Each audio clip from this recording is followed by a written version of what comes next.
Sa mabilis na video na ito, gusto kong pag-usapan ninyo ang pinakamapanganib na mga langis sa pagluluto sa buong mundo. Ito ang mga dapat ninyong iwasan at huwag kailanman gamitin.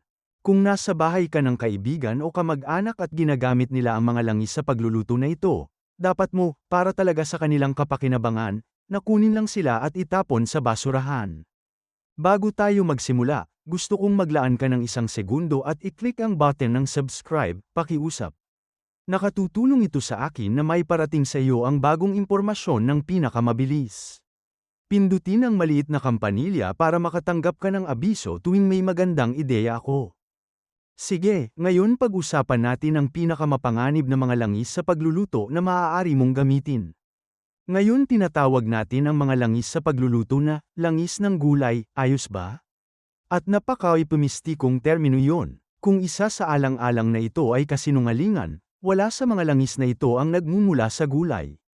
Nanggagaling sila sa mga buto at mga gisantes. Sige, kaya bakit nila pinangalan ng mga langis ng gulay ang mga ito? Mahuhulaan mo ba? Tataya ako na ito ay isang hakbang sa ugnayang pampubliko para isipin mong mas malusog ang mga langgoang ito.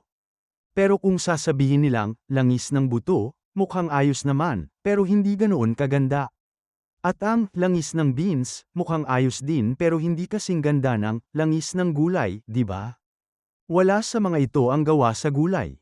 Kung makikita mo ang salitang vegetable oil sa patalastas sa magazine, sa telebisyon, o sa internet, o maririnig mo sa telebisyon na sasabihin nila, "Oh, itong vegetable oil o vegetable shortening, puro kasinungalingan lang yon. Walang gulay doon." Okay, walang kahit isang gulay sa alinman sa mga yon. Kaya hindi sila langis ng gulay. Sila ay langis ng buto. Ngayon, bago pa man ang 1979, halos hindi mo matagpuan ang mga langis ng buto sa ating pagkain. Hindi talaga sila umiiral. At sa ngayon, kung bibili ka ng anumang uri ng naprosesong pagkain, halos hindi ka makakabili ng pagkain na walang mga langis ng buto rito. At sa proseso, mula 1979 hanggang ngayon, nagkaroon tayo ng mga epidemya ng autoimmune disease at ng labis na katabaan. Lalo pang lumalala ang lahat ng mga kondisyong nagdudulot ng pamamaga. At teorya ko na maaaring may kinalaman rito ang mga langis ng buto. Dahil, nakikita mo, hindi likas ang mga langis ng buto. Hindi mo pwedeng kunin ang mga butil ng toyo at pigain gamit ang iyong mga kamay para makuha ang langis.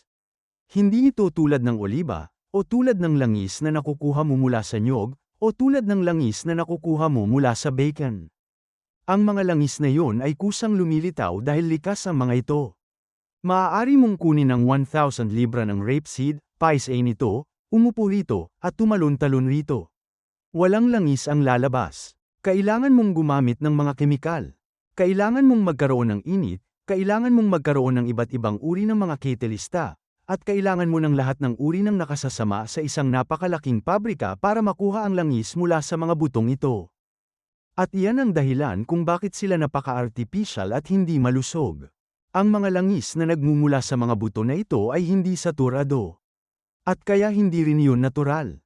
Kailangan nilang gawin ang tinatawag na hydrogenation para maging solid ang mga ito, upang maging peking mantikilya o peking taba. Dahil hindi sila natural na solid. Okay, ang Crisco ay medyo mukhang taba ng baboy, at sinadya nila yon. In-hydrogen atin nila ito para maging solid sa temperatura ng silid, gaya ng dapat sa tunay na saturated fats.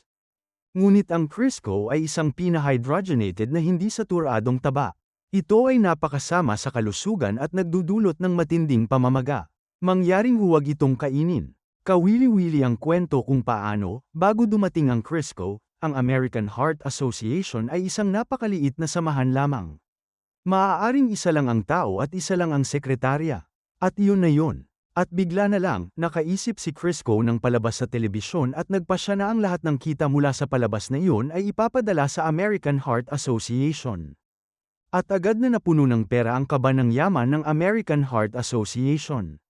At hindi nakapagtataka na labis na kinahihiligan ng American Heart Association ang mga di umano'y langis ng gulay, hindi ako nagulat. Ikaw ba? Hindi ibig sabihin na malusog sila, ibig lang sabihin na maganda ang bayad nila. Hindi ko alam kung ano man ang iniisip mo tungkol dyan. Kaya't pag-usapan natin ang mga langis na ito. Ngayon, Kung may kilala kang kaibigan o kapitbahay na may mga langis na ito sa kanilang kusina, pakibahagi ito sa iyong social media, dahil lason ang mga iyon. Hindi nila kailangang ibigay yun sa kanilang mga mahal sa buhay o sa kanilang mga anak. Hindi ito mabuti para sa kanila. Papataasin ito ang panganib ng mga sakit na pamamaga. Paki-share ito at subukang tulungan akong makatulong sa iba. Ngayon, bawat selula sa iyong katawan ay nangangailangan ng cholesterol, nangangailangan ito ng taba. Bawat selula, ang lamad ng selula ay gawa sa taba at cholesterol. Bawat isang selula. At kaya kapag hindi mo pinapakain ang iyong katawan ng mga saturated fats at pinapakain mo ito ng mga unsaturated fats at hydrogenated unsaturated fats, ang mga lamad ng iyong mga selula ay binubuo ng mga mababang uri ng taba na ito. Ngayon, ang gagawin nito ay magpapataas ng panganib ng oksidasyon. Oksidatibong pinsala, marahil ay narinig mo na yon. At kaya bahagi ang oksiheno sa pagpapatakbo sa atin bilang mga makina o bilang mga hayop. At kaya kung ang lahat ng ating mga lamad ng selula ay gawa sa mga hindi gaanong mahusay na taba, gaya ng nangyari sa nakalipas na 30 o 40 taon. At dahil palagi nang naroroon ang oksiheno sa ating sistema, hindi na ba nakapagtataka na tayong lahat ay may oxidative damage? Na mas marami tayong autoimmune na kondisyon? Na mas mabilis tayong tumanda? Na mas mabilis tayong masira? Hindi ito nakakagulat. Dahil sa mga langis na ito.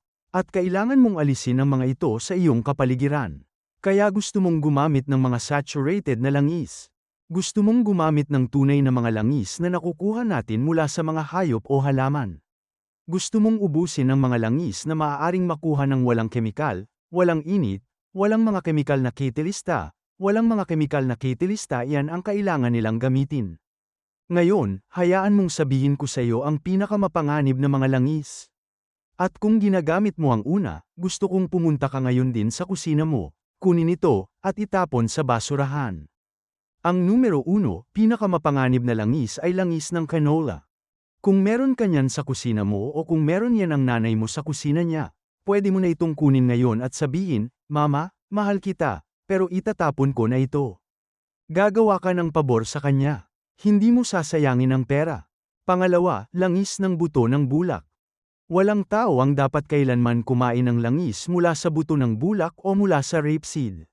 Doon nagmumula ang canola. Wala namang buto ng canola. Rapeseed ito. Ginagamit din ang langis ng rapeseed para gawing jet fuel. Ang numero 3 ay langis ng mirasol. Hindi ito isang likas na langis.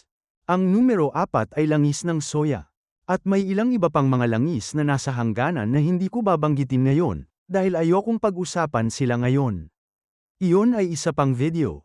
Sa madaling salita, anumang hindi saturadong langis na na-hydrogenate ay talagang hindi pwede. Para maging malinaw, ang na-hydrogenate na langis ay likidong langis ng gulay na kemikal na binago upang maging solid o semi-solid na taba sa pamamagitan ng pagdaragdag ng mga atom ng hydrogen, karaniwang para pahabain ang buhay ng istante at pagandahin ang tekstura ng mga naprosesong pagkain. Bagaman ginagawang mas matatag ng prosesong ito ang mga taba, maaari itong makabuo ng mga nakapipinsalang trans fats sa mga bahagyang na-hydrogenate na langis na nagpapataas ng masamang LDL, cholesterol at nagpapababa ng mabuting HDL, cholesterol. Ang mga trans fat ay kadalasang matatagpuan sa karamihan ng mga inihurnong pagkain tulad ng crackers, pies, at biskwit, margarina, mga pritong pagkain, at mga inihurno o pritong pagkain sa restoran. Ayaw mong ilagay yan sa katawan mo. Ang gusto mong gamitin para palakasin ang iyong mga lamad ng selula ay saturado, tunay na taba. Maaaring mas mura ang pagkain ng mga langis ng buto kaysa sa paggamit ng mga likas na taba. Ngunit ang paggawa nito ay parang paggawa ng pugon mula sa kahoy dahil mas mura ito. At kapag sinasabi ng mga tao, pero mas mura talaga ang mga naprosesong pagkain. Sobrang mura lang kung pupunta ka sa fast food at kukuha ng value meal. Bawat isang bagay na makukuha mo sa mga fast food na restoran ay may hindi saturado at hydrogenated na langis. Bawat isa sa mga yon. Sige, wala sa kanila ang gumagamit ng taba ng baboy, wala sa kanila ang gumagamit ng taba ng baka, wala sa kanila ang gumagamit ng suhat. Lahat sila ay gumagamit ng mga langis ng buto. At tatawagin nila itong mga langis ng gulay. At baka sabihin pa nila na ito ay mga organikong langis ng gulay. Ngunit wala namang ganoong bagay. Kaya kung gumawa ka ng pugon mula sa kahoy dahil mas mura, tanga yun, di ba? Pero iyan ang ginagawa mo kung binubuo mo ang iyong mga lamad ng selula mula sa mga hindi saturadong taba. Dahil maa-oxidize ang mga ito. Parang ang kahoy sa fireplace ay aabuti ng apoy, susunugin, at susunugin ang iyong bahay. Kaya maaaring nakatipid ka ng kaunting pera sa pagbili ng mga naprosesong pagkain na may hindi saturadong taba. Ngunit sa huli ay babayaran mo rin ang pinakamataas na halaga. Magkakaroon ka ng mahinang kalusugan, pagdurusa, sakit, at kamatayan. Okay, ang mga langis na gusto mong lutuan ay mga saturated na langis. Gusto mong lutuan gamit ang taba ng bacon. Gusto mong lutuan gamit ang tallow. Iyon ay taba ng baka. Gusto mong lutuan gamit ang suet. Iyon ay taba ng tupa. Gusto mong magluto gamit ang langis ng abokado. Gusto mong magluto gamit ang mantikilya. Gusto mong magluto sa mababang temperatura gamit ang langis ng oliba. Iyon ang mga bagay na gusto mong lutuin. At iyon ang mga bagay na gusto mong gawin sa iyong mga paunang ginawang pagkain. Isang mahusay na halimbawa ay ang mayonesa. Kaya kung makakarinig ka man yan, ang hinihingi mo ay mayonesa. Pero ayaw mong kumuha ng kahit anong mayonesa. Gusto mong humingi ng mayonesang gawa sa langis ng abokado o langis ng oliba. O kahit ang pinakamahusay na mayonesa ay gawa sa taba ng bacon. Maaari mo itong gawin sa bahay. Kaya gusto mong magluto gamit ang mga saturated fats, hindi ba? Ayaw mong buuin ang iyong mga lamad ng selula mula sa unsaturated fats, at lalong hindi mula sa unsaturated hydrogenated na langis.